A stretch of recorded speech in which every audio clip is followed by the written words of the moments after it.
Hey everybody, how you doing? Welcome to the big show here, Monday, November the 6th, 2023. Welcome all to my channel, Traveling with Bruce. I'm Bruce. We're coming live. We're coming to you live from Calgary, Alberta in Canada. Hope you're doing well. It's dark out here. It's 6 o'clock. We went dark an hour ago. We moved our clocks back like everyone else. Shorter afternoons, obviously. The sun is up an hour earlier in the morning, but we're still losing time here. Another, another 6-8 weeks, at least 6 more, mid the latter part of December 22, something like that. We will hit the shortest days of the year and then slowly turn it around. So there you go. Welcome all to my show today. I have some cruise news for you today. We'll share with you and go over that. Thank you again, all of you who were here last week for the first time since I returned with Jennifer from our 10-week holiday. Thank you for all the thumbs ups you hit last week. We've got a bunch of thumbs ups coming in right now. Appreciate this. If you can hit the thumbs up button, let me know what number you are. Great. Let me know what the price of gas is in your neighborhood. Is gasoline coming down again? Have your prices started to ease off? Because oil was 93 a barrel about a month ago, and they were talking about $110. Now it's about 81, 82 a barrel. I don't even know if it can hold 80 anymore. I'm curious, have you seen any deals or any better prices? So let me know, what's the temperature in your neighborhood? Are you into winter now? And what's the price of gas? And say hi. Let me know if you get a thumbs up going. Appreciate that, everybody. Tom Henry, good evening, everyone. Brittany is in the house. Mrs. Brittany Anderson says, hi there, Bruce. I am watching this show via my new Samsung Galaxy A54 phone, which I've just had a few hours here. Congratulations. I hope it's everything you want it to be. Sandy or Shady Hill Homestead, Brucey, number 6. Thank you for the thumbs up there. But Sharon is here. Hey, Bruce and TW family. We're number 8. The author won't be with us tonight because he's at the Jets game at the Meadowlands. Robert is in the house. How you doing there, Robert? Thank you for all your support of both channels. Getting ready for the big show, he says. Ken Koreka, how you doing there, Ken? How you and Janet doing? Bruce and Jan. Hi, Bruce and Jen from Janet and Ken in Saginaw. The temperature. Shut up. The temperature is 57 degrees. Gas is $3.48 a gallon. Good evening, all. Janet and Ken, number 6. Great to have you here. Siri, what's the temperature in Calgary right now? See if my phone will tell me what the temperature is in Calgary right now. I don't know. Hello, Siri. I don't know if it'll do it. Now it won't do it. Hi, Siri. What's the temperature in Calgary right now? It's 39 degrees in Calgary, Canada right now, according to my iWatch, which my daughter gave me. Kirk Brunson's YouTube and Facebook channel. Kirk, how you doing, pal? Hi there, Bruce and friends. Kirk from New York is here, still working. Thank you, my friend, also for being a sponsor member of this channel. Hector Salamanca, I'm number 12, buddy. I'm in the house. I'm giving you a thumbs up. Larry Blake, I'm here. 14th thumbs up for you, buddy. Thank you, my friends. Kimberly from Rush, New York. Gas is $3.11 at BJ's. Temperature now 51 at 8:02, and I'm enjoying your show. Thank you very much. And look who's here, Donnell. Hi again, Bruce, and all TW fans. I am number 18 tonight. Thank you, Donnell, for being here. Siri, what is the temperature in Cork, Ireland right now? The high for tonight in Cork, Ireland will be 52 degrees, and the low will be 50. 52 and 50. It's going to be kind of steady there. There you go, Donnell. We got your temperature. Brittany Anderson, my husband, pays less than $30 to fill up the car, so prices are better. Ken, we had a great cruise in October on the Norwegian Sky. We went from Quebec City to Baltimore, down there for 11 days. The weather was nearly perfect. Tropical Storm Philippe caused us to skip Halifax and St. John's, Newfoundland. Ann Rogers, hi, Bruce, number 18, thumbs up. Ann and Brent from Ancaster, Ontario. Siri, what's the temperature in Ancaster, Ontario right now? It's 54 degrees right now in Ancaster, Canada. 54 in Ancaster. Thank you. Brittany, it's 68 in Pensacola, just so you know. Thank you, Brittany, so much. Thank you all for popping and giving the throwing up these thumbs ups. It is appreciated. If you're watching on the rerun here, I know most of you do, hit that thumbs up button if you can, and we appreciate you for it. Some news on the cruise line business. A little of this, a little of that. Read today that yet again, our friends at Carnival problems. The ship that normally leaves Long Beach, California, and goes to Mexico on week-long cruises, the Panorama, this one right here. This ship right here, problems. The Panorama is having engine trouble and cannot get up to full speed. And I think it's worse than that. I have a suspicion that we don't have just a speed problem here. I think we have a handling problem because when this ship goes down south to Mexico, it visits Cabo San Lucas and does not go to the pier. It just sits in the water, and the tenders go down, the lifeboats. And if you want to go on the shore, you'll just get on the tender and go to the shore. But when the ship goes to Mazatlan, it has to dock at the pier. And when it goes to Puerto Vallarta, if you've ever been on these cruises, you've got to dock your ship at the pier in Puerto Vallarta. And I am thinking that this cruise ship is having handling issues. And the story goes that they announced to their passengers that they're not going to go to Mazatlan. They're not going to Puerto Vallarta. They're only going to Cabo San Lucas. So, folks, you were all excited about getting on this cruise ship that can hold 4,000 passengers to go on a Mexican Riviera cruise for a week, and all you end up getting is a cruise to Cabo and back. That's all you're getting out of this thing. And what is the compensation that Carnival is handing out for the cancellation of 2/3 of the stops? A $400 cabin credit, not a per person $400 refund, not a $400 per person onboard ship credit. Oh, no. $400 cabin credit. So if you're a family of 4 and you dropped $1,200 each, $4,800, you get to spend $400 on board the ship as your compensation instead of a refund or a better deal. You are a party of 2 and you're in one of the suites and you're dropping $4,000 for 2 people. You get $400 cabin credit. That'll cover your tips, and that'll cover maybe some of your Wi-Fi and everything else you still pay for. Yeah, not what I call the most, what's the word I'm looking for? Oh, yeah, generous of offers. Here's the dining room of the ship here. The Carnival Panorama. Now, this is not the first time that this ship, the Panorama, has had issues. This ship has had engine issues now for, I think, the last 2.5 years, off and on. There have been issue after issue after issue on the propulsion system of the Carnival Panorama.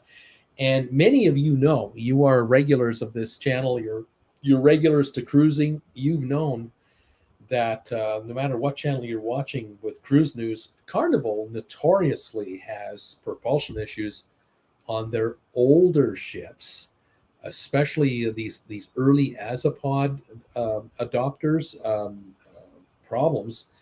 Carnival has had this on Princess cruise ships, on Holland America ships. They've had issues, all owned by Carnival, Costa, and others. And now here we are with the Panorama. I don't know when the Panorama is going into dry dock, and I don't know how extensive this is. They won't say, of course.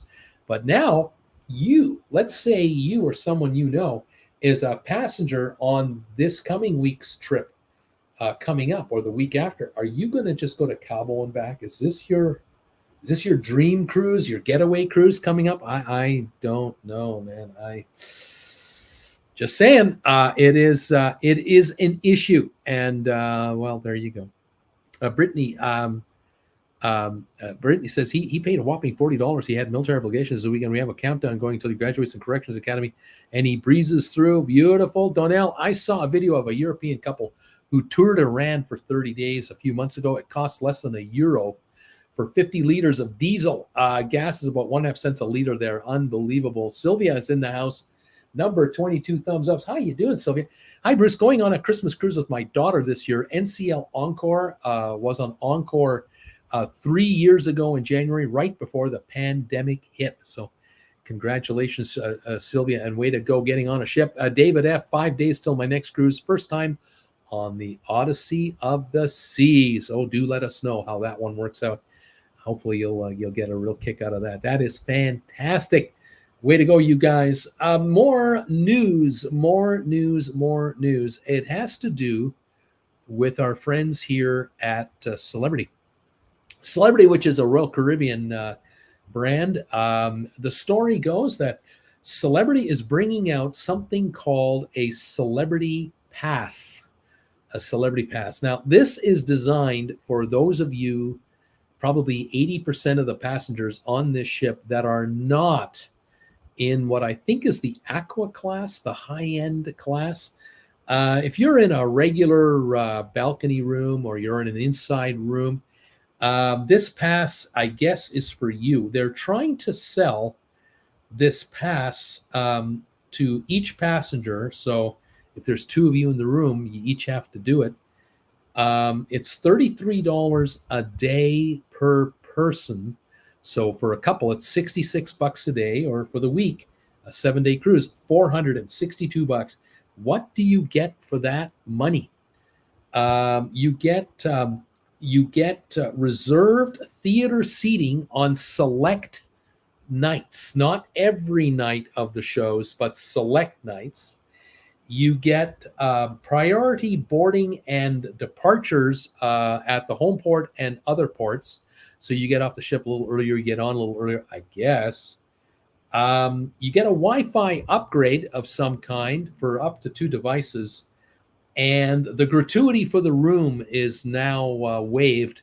It's part of this deal. The deal is, like I said, $33 a day per passenger. I believe a typical room gratuity on a typical Celebrity ship is about $16, $17.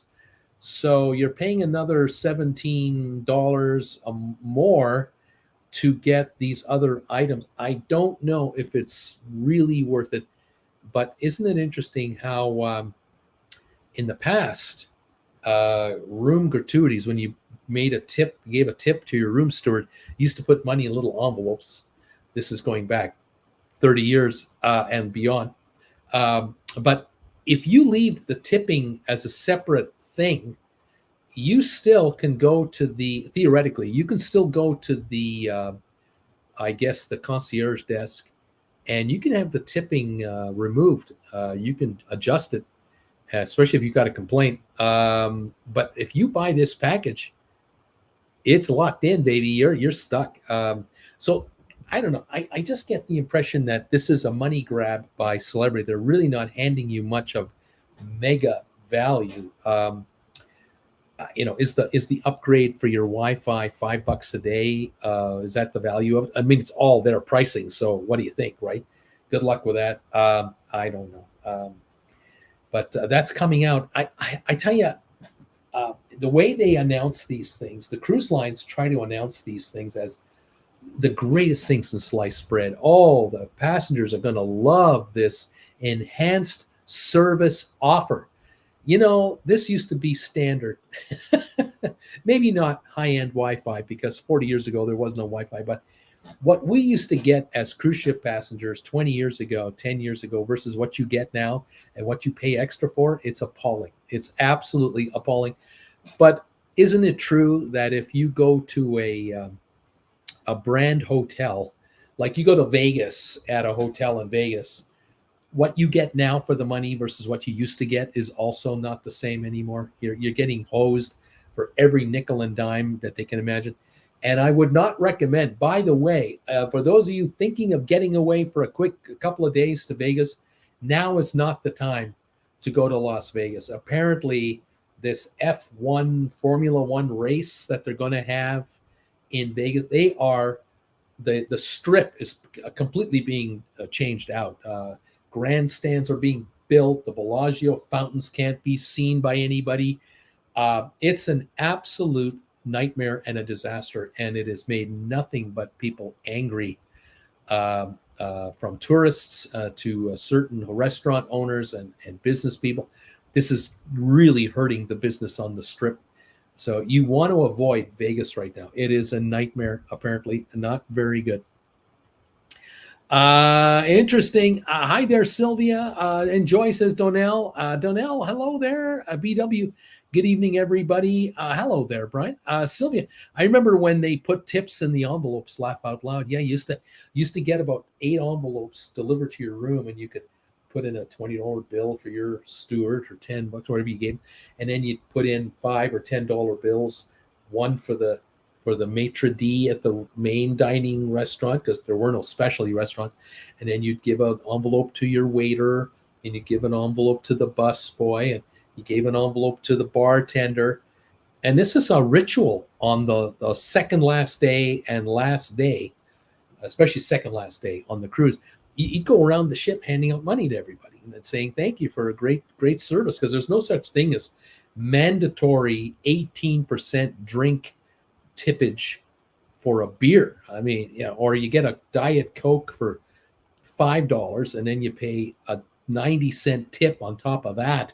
Mandatory. I mean, those days didn't exist. Those didn't exist. Brian, Travel Perks Everywhere went the way of the dodo bird. You were correct, my friend. I heard standing room seats with possible views for Formula One are starting at $1,000.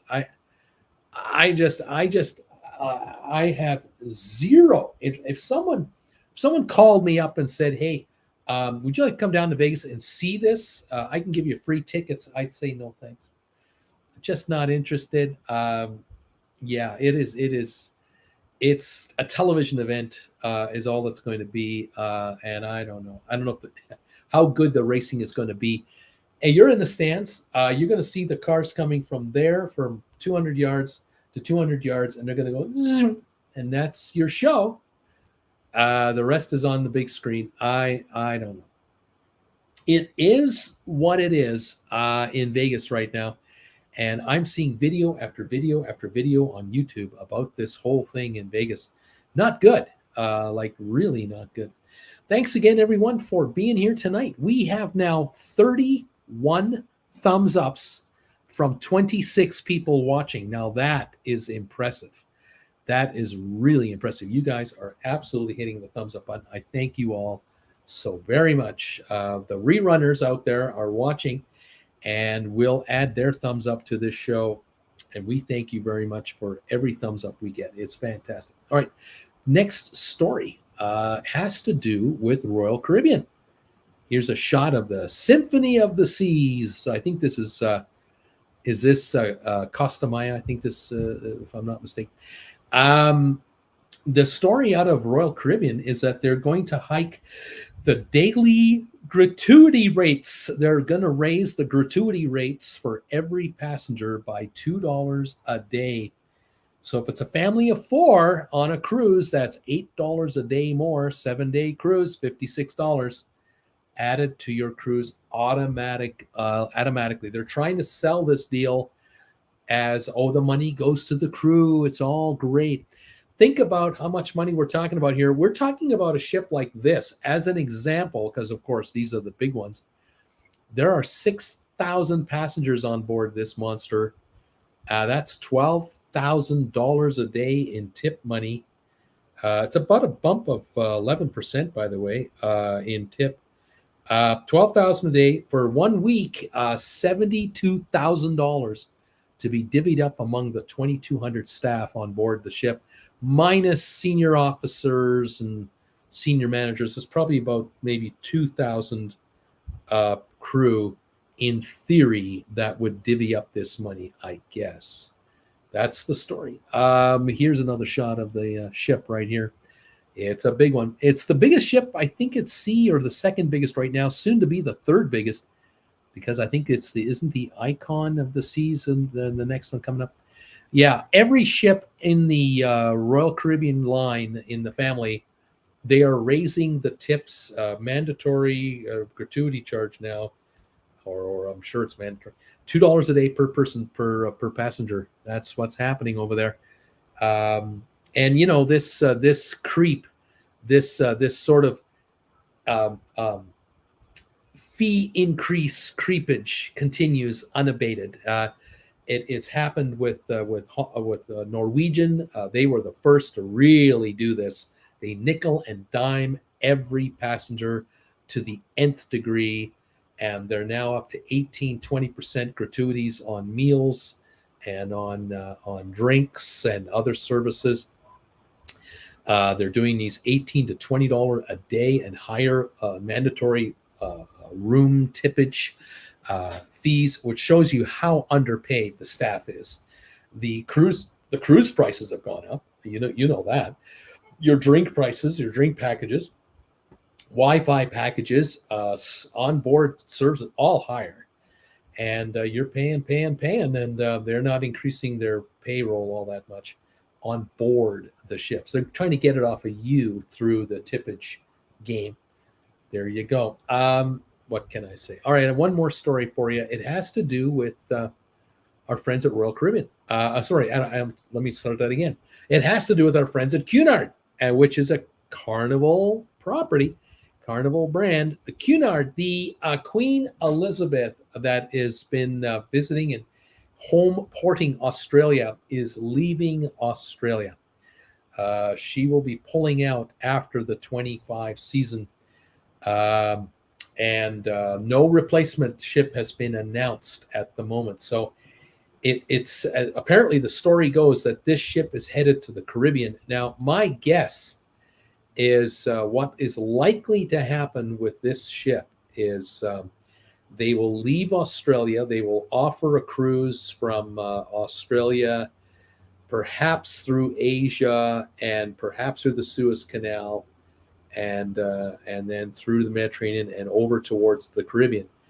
But when they get it to the Caribbean, or when they get it to Europe, they'll stop in Spain, and this ship will be in dry dock at the end of 2025, and or sometime in 2025. I don't know exactly when. It's possible that the Australian cruise season really runs until about February, March, and then as our summer kicks in, their winter kicks in, and they'll move out. But sometime in 2025, something tells me that this ship is headed for dry dock.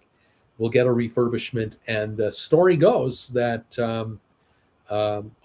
Cunard is going to bring the ship to the Caribbean, and they're going to operate this ship in the Caribbean waters out of Florida. And my hunch on this is why would they do that? Why would you leave Australia? Why wouldn't you take the ship back? And my guess is that they want to bring in American dollars instead of Australian dollars. An Australian dollar is worth 65 cents US. So you've got to up the charge for your services. I think they want to haul in American money. And my other hunch is they want the ship, as it's aging now, it's getting into the 10th, 12th year, it's getting on. They want this ship to sail less in distance, so fewer miles, and rest the engines, extend the life of the ship now into its middle age, and so bring it to the Caribbean and put on 2,000 miles maybe for the whole round trip instead of 4,000 or 5,000 miles. I don't know for a fact if that's the case. This is just my hunch, because I see this happen time and time again, whereas the ships age out mechanically, you can do refurbishments, but you're not going to replace an engine. That is an unthinkable amount of money and a huge amount of time and a lot of logistical problems. You'll rebuild motors, you'll refurbish engines, but you'll try to run the ship, as far as you can, as long as you can. Good 30 years anyway.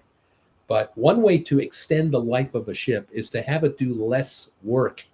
And if you can go from Miami to Nassau, 50 miles, Nassau to Private Island, 50 miles. And maybe from Bahamian Islands to Puerto Rico, 500 miles there and back, and then back to the States. You've gone less than 2,000 miles, and you're burning less fuel, which means you're more efficient. You're charging just as much money, relatively speaking, or more to Americans. You're buying all of your fuel from the USA cheaper. You're buying all your food and all your alcohol and all your other provisions from America cheaper than other countries. And so Carnival, they're not stupid. They know, well, yeah, we're going to run our cruise line as efficiently as possible. We're going to cut our costs. And with this ship, instead of running it way out of Australia, putting mega miles on it, we'll take the American dollars close to home. And Cunard, you see, is by definition a UK-based cruise line out of Liverpool. That's where Cunard came from. But its reality is a Carnival sub-brand. And yes, the QE2, the big ocean liner, goes across the Atlantic as an ocean liner most of the time. But this ship is just like all the other Carnival Sunshine and Carnival Panorama and the Carnival, all the other, 3,500, 3,000 passenger ships is what this one is. So they're just going to run it a lot more efficiently. Another piece of news that I wasn't planning on talking about, but kind of came to mind. I read a little bit about this today, and it caught my curiosity. Norwegian announced, I think a week or two ago, they announced their financials, and they were trying to hype the fact that they did record numbers. They did record revenue, and they're making money, and everything is positive. The spin was all great, but then deeper into their third quarter report, they admitted that they're at 106% capacity, which is pretty well full up. I'll put it to you this way. They can go higher to 110 capacity, but you won't like it. If you're on a Norwegian cruise ship and they add 4 or 6% more passengers on top of a 106% occupied cruise ship, you are not going to be a happy passenger on board any of those cruises. But they're talking about that. They're talking about the fact that they're carrying $14 billion in debt. That's how much they owe their bankers, $14 billion. And they absolutely admit that with all the short-term debt they have and all the long-term debt they have, every 1% increase in the cost of borrowing their money costs them $16 million a year more in interest. It is a huge amount of money. They have issued debt for the last 15 years, and they have debt outstanding now as long as maybe from 7 years ago. And every year, about 15% of all their debt comes due and has to be rolled over because they only pay interest. They don't pay much in principal. They just carry the money. They figure that as they raise prices, that they'll get more cash in and they can carry the debt with less money because they make more. You see, more gross money comes in, but the debt stays the same and they just keep paying interest. The problem is rates. The interest rates keep going up. And so when a 7-year loan comes due this year, they have to roll it over into the current interest rates. The last time they did this was a month ago. They did an $800 million issuance of debt, and I think $600 million was a rollover and $200 million was added cash. 8.125%, almost 8.25% is what they are paying for their debt on the latest rollover. And so later this year or into early 2024 and then late 2024, they'll do a couple more of these. Eventually, all $14 billion and a couple billion short-term debt, $16 billion in total obligations will likely be costing between 8 and 10% interest. They're not paying that right now on all of it. They're paying more like 5. And so every year the interest cost rises. So in 3 years from now, they might be paying 50 million a year more a year in interest to keep going. And that eats up profits big time. And of course, 3 years from now, the ships are 3 years older. Between now and 3 years from now, they've got to announce new build outs. They're announcing with great fanfare a new ship coming out. I think the Avia, something like that. They're really, they're doing all their promotion. The problem is they don't have any orders on the books. They don't have any new ships due in 3-4 years from now. Nothing new is on order that I know of. I'm not sure if they delayed delivery, or I think they have done some delays.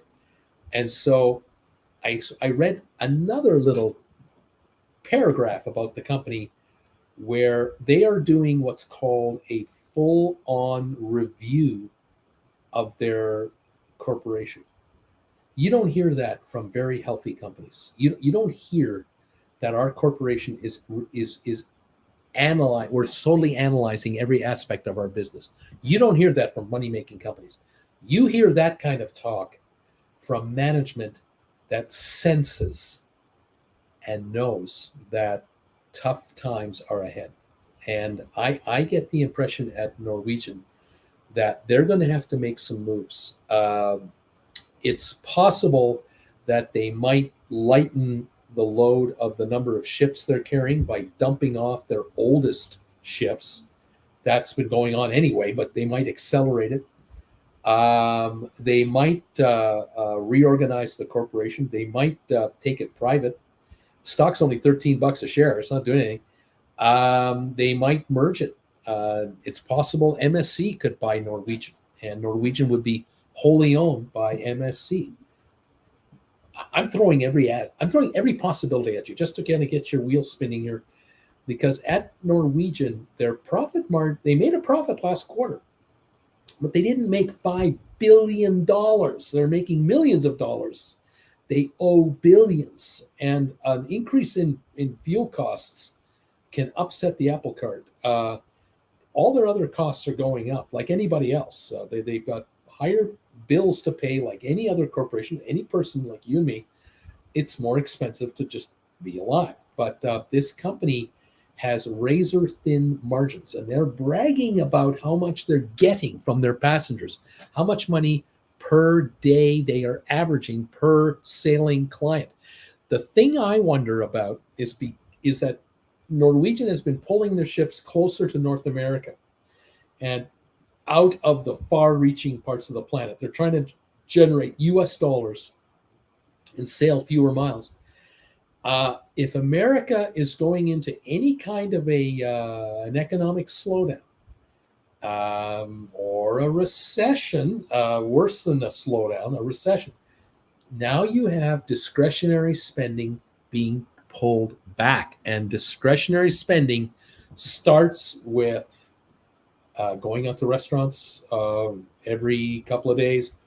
Travel is another one, and that means cruises. Cruises are right up there with what you cut back on, depending on your demographic and what you're about. And remember, those of you who travel Norwegian Cruise Lines, and those of you who know people, and if you've ever been on a Norwegian ship, you are very well familiar that Norwegian caters to family cruisers. They really cater to families. Lots of kids travel on almost all of their ships, and their newest ships have all kinds of water slides, roller coasters, bumper cars, racing cars, all that stuff. So they're catering to the family. If there's a recession coming up, and we had a drop in how many people were employed last Friday, the unemployment number, 150,000 jobs are created. They were talking about 180,000 jobs. If this is ongoing now for 6 months, and it accelerates, a slowdown in the U.S. economy is accelerating, cruise lines and resort hotels are going to feel it. They're going to be on the front lines. And I'm kind of getting a vibe from Norwegian. They know something is up, and it's not good. It's bad. And I think they are seriously looking at their futures and wondering, we might be We might have to make adjustments. Look who's here. Maria B. Maria, how you doing, Maria B? Nice to see you. Welcome to the show tonight. JJ, good evening, Uncle B. Does 100% of the gratuity fee actually go to the crew members? I'd like to see some sort of audit. I would love to show you an audit. I am sure that every YouTuber that does this, that comments on the cruise lines, all of us as auditors, we would love to show you audited say there aren't any. I don't know of any. I honestly don't know if that's ever been provided. I can't honestly say, and I cannot. I can't tell you what crew members say, because crew members don't talk about it. Because if they ever get found out, they get fired. So they're terrified to say anything about the arrangement. But privately, I have heard rumors out there are it doesn't all filter down to these guys. They don't believe. Crew members themselves don't believe all the money comes to them. They really don't think so. But how do you prove it? How do you unprove it? I don't know. Any cruise operator is in a tough spot to try to prove that, hey, every $2 we got, we gave to you guys, because the accounting department is at head office and you don't get to talk to those people. They're not going to talk to the crews. They don't have to disclose. These crew members are international, from international countries all over the world. They have no rights. They have no way of forming a union. They have no way of getting a better pay package. They're at the mercy of their employer. And so no idea, none. But I will say this, in defense of Norwegian, absolutely Norwegian. Jen and I were at the airport at Heathrow, and we were going to fly to Miami, and we were going to get on the Norwegian Epic cruise ship the next day for a cruise. And we were in a waiting area in the gate area, waiting for our plane to be called, our flight to be called. And off to the side, like 10 feet from us, sitting on some seats, were three gentlemen who were talking to each other, and they had on windbreakers that had the Norwegian Cruise Line logo on it. And I came up to them. I said, "Are you guys with the Norwegian Cruise Line?" And they said, "Yeah, we work for Norwegian." I said, "You're heading to Miami as well?" They said, "Yeah, we're going to be on our ship tomorrow, the Epic. We work on the Epic cruise ship, and we had a month off, and now we're going to be on the ship for 11 months on a new contract." And I asked them, I said, "How long have the three of you worked for Norwegian? Are you happy with the company? Do you love your jobs? Give me an idea," because I had a YouTube channel. No, not yet. I didn't have a YouTube channel yet, but I was curious about this because this was 2015, and I started this channel in 2017. One guy said, I've been with the company for 23 years. The other guy was 21, and the rookie was 5. This was his 5th year. And they said, "Oh yeah, we love our jobs. All three of us are moving into management. We're all in management now." The one guy was in charge of, he was in charge of like 25 waiters. The other guy was in charge of 15 servers. And the third guy just entered management and was training for more. They were being moved up the ladder. They were all from the Philippines. They had all flown somehow from the Philippines to London, and now we're connecting London to Miami. And they were delighted with the company. They were very happy. They were married with children. And they said, "Oh yeah, we send all our money, practically all of it home to the Philippines.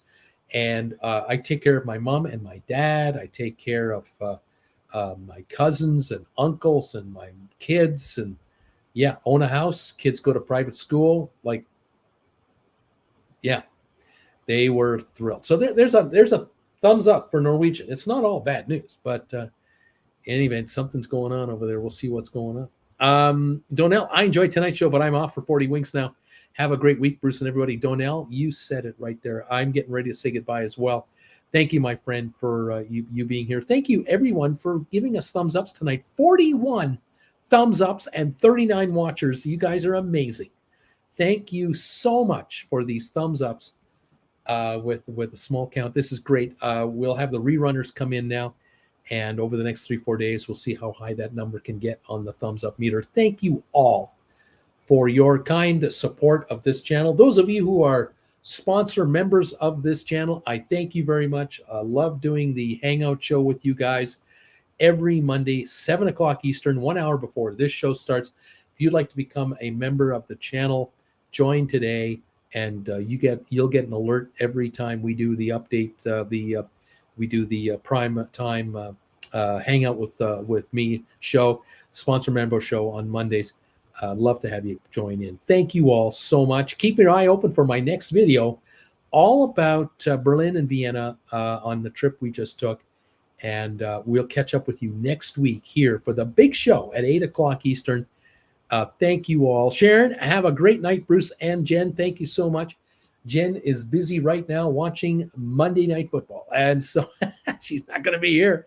Like Ken, the author. Thank you all very much from Calgary, Alberta. All the best to you and your family. Give someone you love a longer hug than usual. You never know when it's the last time. And we'll see you all next Monday right here at 7 o'clock for sponsor members and 8 o'clock for all of you to join me for the big show. All right, everyone. Have a pleasant evening, and we'll see you next time. Bye for now.